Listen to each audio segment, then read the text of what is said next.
Now this year, we've also had some breakout stars, so to say, in Danny Garcia and Robert Guerrero. Let's get into Robert Guerrero's performance this past Saturday. Were you as amazed as the rest of us fans at what Robert Guerrero was able to do with a world-class fighter? Well, six-time world champion in 4 different weight classes, hasn't lost in over 7 years. I knew the guy can fight. I knew the kind of fighter he is. And, you know, he put together a tremendous performance. I mean, the way he took those punches, people wondered whether he is too small at welterweight, and he handled one of the strongest, most powerful welterweights with Berto. So, tremendous night for Robert Guerrero, and I think he made a lot of believers out of people which were not believers before. Clearly he belongs at the welterweight. He belongs right there, as I said at the post-fight press conference. I believe he deserves to be recognized in the top 5 pound for pound, not just because of his performance against Berto, but his cumulative performance, what he has achieved, undefeated in over 7 years. And again, moving up these weight classes and becoming world champion, the kid is very special.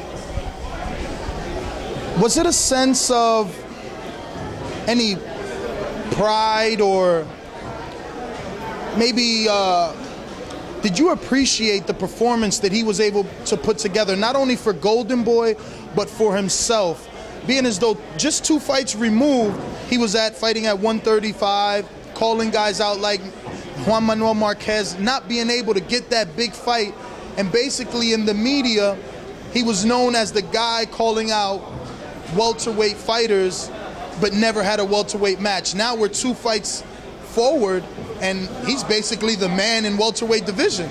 Well, you know, the best way to get the best fights, the biggest fights, is to fight. And Robert realized that and fought, and he fought guys which maybe others didn't want to fight, like a Selçuk Aydin, known as a very, very tough fighter, has been turned down repeatedly by other fighters. Guerrero said, bring him on. Berto, bring him on. And that's how you get those big fights. And I think a lot of fighters can take a page out of Robert Guerrero's game plan or plan of attack, which is go out there, fight, and earn those big fights. And I think today Robert Guerrero has earned to be in the biggest possible fights, which of course the biggest one would be fighting for the pound-for-pound title against Floyd Money Mayweather. Which segues me into my next question. Is he going to get that fight that he's been asking for nearly a year and a half now? Is this performance versus Berto, as magnificent as it was with 2 knockdowns and basically deforming Berto's face, is that enough to entice Floyd Mayweather into the ring versus Robert Guerrero? Well, we'll see. The only thing I can do is try. I think it would be a fascinating matchup. It would be a fight I would love to see, because you have with Floyd Mayweather an undefeated fighter, clearly the best pound-for-pound fighter in the world, who only knows one thing, which is to win and make fights look easy. I mean, if you see what Mayweather has done against Juan Manuel Marquez, Marquez lost every second of every round, and other fighters are struggling and need 4 times to try to come to a clear decision.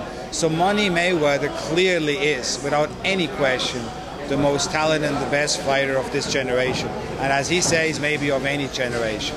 So now you take Robert Guerrero, a guy who took the biggest punches from one of the biggest punches in the division, and he just walked right through them. And who is a great fighter, by the way, as well, a great boxer. So he has the chin, he has the power, he dropped Berto twice, he has the ring smarts, generalship, hasn't lost in over 7 years, so he has all of these ingredients to what I believe could give Floyd Mayweather a problem. So is it going to be Mayweather? Is it going to be Guerrero? It would be a fascinating matchup. Now, does this put you in a bit of a, I guess in the metaphor, the rock and the hard place? Because here you have Robert Guerrero, who's earned his shot, and you also have your superstar, Saul Canelo Alvarez, who's been asking for that shot. Do you leave it up to Mayweather, or do you make the decision which fighter out of your stable you go with? Well, Mayweather is his own man, and he makes his own decisions, and he's going to say who he wants to fight, when he wants to fight, and where he wants to fight. So Mayweather will give us the marching orders and will say, okay, let's let's go this way or that way. But the fact is, if you are the pound-for-pound best fighter in the world, the list of possible opponents is long, and it doesn't get shorter, it gets longer, and everybody wants to fight Floyd Mayweather. So because he's the king of the hill.